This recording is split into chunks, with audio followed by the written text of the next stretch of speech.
మీరు వీడడానికి గల కారణం సార్? వీడడానికి అప్పుడున్న కారణాలు ఏంటంటే ఆయన, నేను ముందే చెప్పాను, ఆయన లెటర్లో కూడా నేను రాసి ఆయన మళ్ళా మనం ఎందుకంటే మనం ప్రజాసేవలోనే 24 hours ఉందామన్న భావనలతో వచ్చి మళ్ళీ ఇటు వెళ్ళిపోతే మనకు డిస్ట్రాక్షన్ వస్తుంది, మన డీవియేషన్ అవుతుంది అన్న ఉద్దేశంతో ఆ టైంలో నేను రావడం జరిగింది బయట. సార్ అంటే చాలామంది మీరు శ్రీకృష్ణుడి పాత్ర పోషించి ఆయన అర్జునుడి పాత్ర పోషిస్తే చాలా బాగుండేదని, ఆ పాత్రని నాదెండ్ల మనోహర్ గారు పోషించడం మొదలు పెడితే మీరు అందుకని పార్టీని వీడారని బయట బాగా వినిపించారు. అలా ఏం లేదు.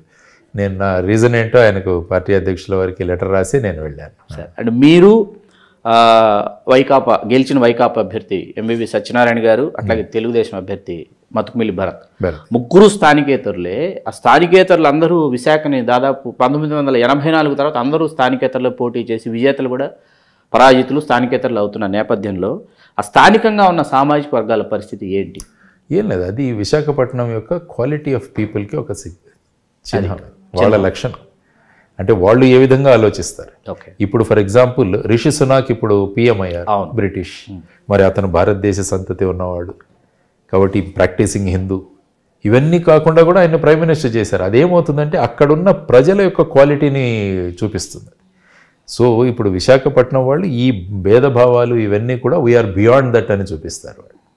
సో అందువల్ల ఏంటంటే వాళ్ళు ఎప్పుడూ కూడా మనకు ఒక మంచి అభ్యర్థి కావాలి, మన ప్రాంతం బాగుండాలి, శాంతియుతంగా ఉండాలని ఆలోచించి, మీరు అన్నట్టు ఈ వాళ్ళు ఎన్నిక ఉన్నది ఆ అభ్యర్థుల గొప్పతనం కాదు, విశాఖ వాసుల యొక్క ఆలోచన విధానం గురించి మనం మాట్లాడాలి. విధానం అది.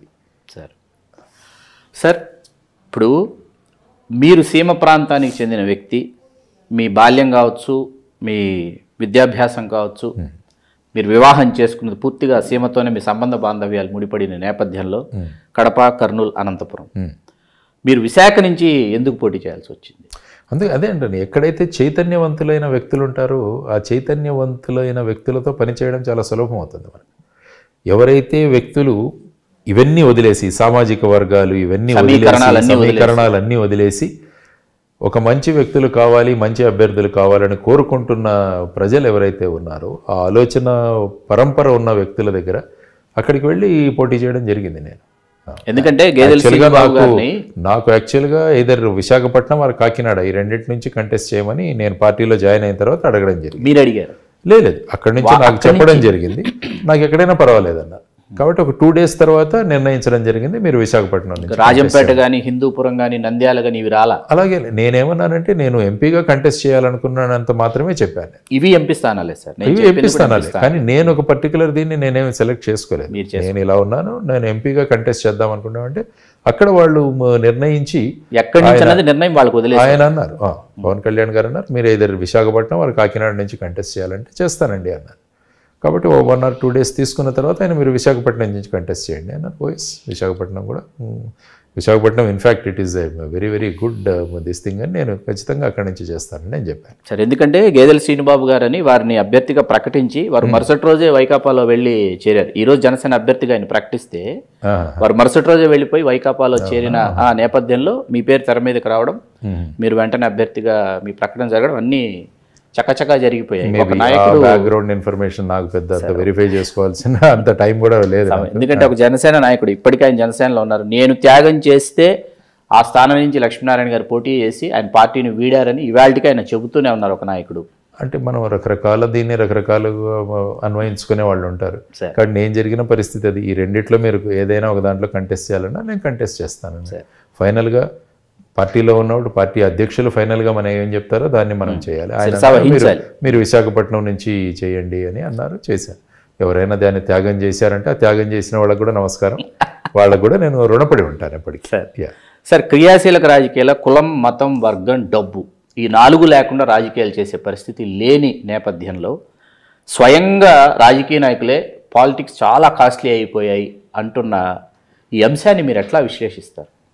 యాక్చువల్గా ఏంటంటే ఇది వీటన్నిటికీ కూడా బియాండ్ రాజకీయాలు మనం తీసుకురావాలన్నది ముఖ్యమైన అభిప్రాయం.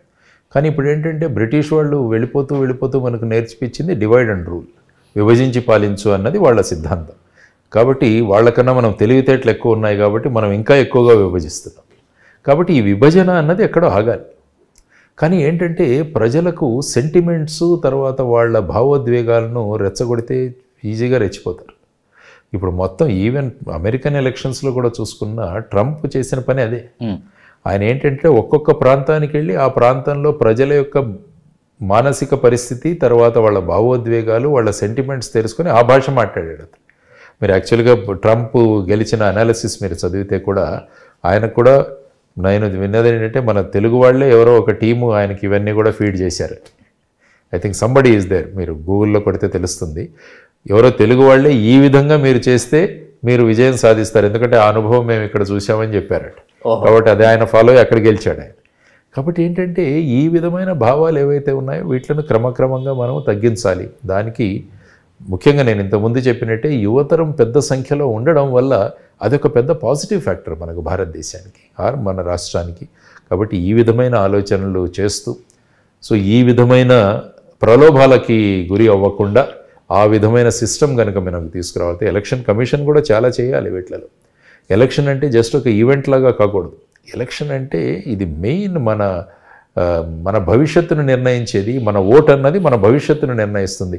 ఆ విధమైన ఆలోచనలు మనం మొదటి నుంచే కనుక చైతన్యవంతులైన ఓటర్లను మనం తయారు చేయగలిగితే ఈ విధమైన అభిప్రాయాలు మీరు అన్నట్టు కులం, వర్గం, జాతి ఇవన్నీ కూడా మనం పక్కన పెట్టేసి, కానీ ఏమవుతుందంటే రాజకీయ నాయకులు ఎలాగైనా ఎలక్షన్స్ గెలవడం అన్నదే ఇంకా మనం టార్గెట్ అని పెట్టుకొని దాంట్లో ఏం చేసినా పర్వాలేదన్న ధోరణులు వస్తున్నాయి.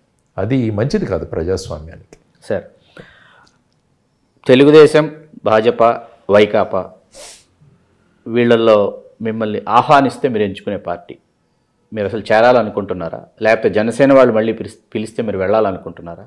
అంటే ఇప్పుడు ఏంటంటే నాకు కూడా ఒక చిన్న కోర్ టీంతో నేను డిస్కస్ చేస్తాను. నాకు కూడా ఒక చిన్న సన్నిహితులు, హితం కోరేవాళ్ళు, మనసులు, స్వచ్ఛ మనసులు, వీళ్ళందరితో కూడా ఒక చిన్న టీంతో నేను డిస్కస్ చేస్తుంటాను ఏ విధంగా ముందు. నాకు ఎప్పుడు కూడా ఏంటంటే మార్పు తీసుకొచ్చే రాజకీయాలు మనకు కావాలి. మూసపోసిన రాజకీయాలు ఎప్పుడు వద్దు.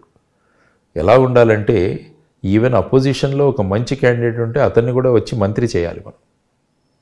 సపోజ్ ఒక మంచి వ్యక్తి మన అపోజిషన్ పార్టీలో ఉన్నాడు, ఆ వ్యక్తికి ఉన్న అనుభవం చాలా గొప్పది. మనం ఎలా ఉండాలంటే వాళ్ళని తీసుకొచ్చి మనం మంత్రులుగా చేసుకెళ్ళే స్థితప్రజ్ఞత, ఆ విధమైన ఆలోచన తత్వం, దీన్నే స్టేట్స్మెన్షిప్ అంటారు. అంటే పాలిటిక్స్ కాదు, మనకు కావాల్సింది స్టేట్స్మెన్ కావాలి. ఫర్ ఎగ్జాంపుల్ పివి నరసింహారావు గారు గ్రేట్ స్టేట్స్మెన్. యునైటెడ్ నేషన్స్కి ఎవరిని పంపించారు ఆయన? అటల్ బిహారీ వాజ్పేయిని పంపించారు కాశ్మీర్ గురించి మాట్లాడడానికి. సుబ్రహ్మణ్యం స్వామి గారికి కామర్స్ దీంట్లో ఇచ్చారు. విపి సింగ్ గారు తీసుకుంటే రాజారామన్న గారిని మన అటామిక్ ఎనర్జీ కమిషన్ని ఆయన మినిస్టర్గా చేశారు. కాబట్టి ఇలాంటి అనేక ఉదాహరణలు ఉన్నాయి. కాబట్టి మనం కావాల్సింది స్టేట్స్మెన్ లెవెల్లో. ఫర్ ఎగ్జాంపుల్ మన పక్కనున్న స్టాలిన్ గారు, ఆయన ఈ పిల్లలకు బ్యాగులు అవన్నీ తయారైపోయాయి ఏఐడిఎంకే ప్రభుత్వంలో. దాని మీద జయలలిత గారి బొమ్మ ఉంది. సో అప్పుడు వాళ్ళు వచ్చి అడిగారు ఆఫీసర్లు, సార్ ఇలా ఉంది చేయండి. అల్టిమేట్గా ఏంటంటే ప్రజలకు కావాలి. క్యాంటీన్లు ఉన్నాయి అక్కడ, అమ్మ క్యాంటీన్లు కంటిన్యూ చేయండి అన్నాడు. కాబట్టి ఇది మనకు కావాల్సిన స్టేట్స్మెన్షిప్. కాబట్టి ఆ విధమైన స్టేట్స్మెన్షిప్ ఆలోచనలు ఎక్కడున్నాయి అన్నది మనం చూసుకొని ఆ విధంగా నేను అది 24లో పోటీ చేయడం మటుకు ఖచ్చితం. ఏ పార్టీ నుంచి అన్నది మాత్రం మీరు అప్పుడు నేను వాళ్ళతో డిస్కస్ చేస్తున్నాను. మోస్ట్ అందుకనే అన్నాను మన ఇండిపెండెంట్గా కూడా పోటీ చేసే అవకాశాలు ఇస్తుంది మన ఎలక్షన్ సిస్టమ్ అని కూడా నేను చెప్పాను. విశాఖ నుంచే. విశాఖ ప్రజలు చాలా ఆప్యాయత, ప్రేమ, అనురాగాలు చూపించారు నా మీద. కాబట్టి విశాఖని జనరల్గా మర్చిపోలేను నేను. Subscribe RTV Telugu.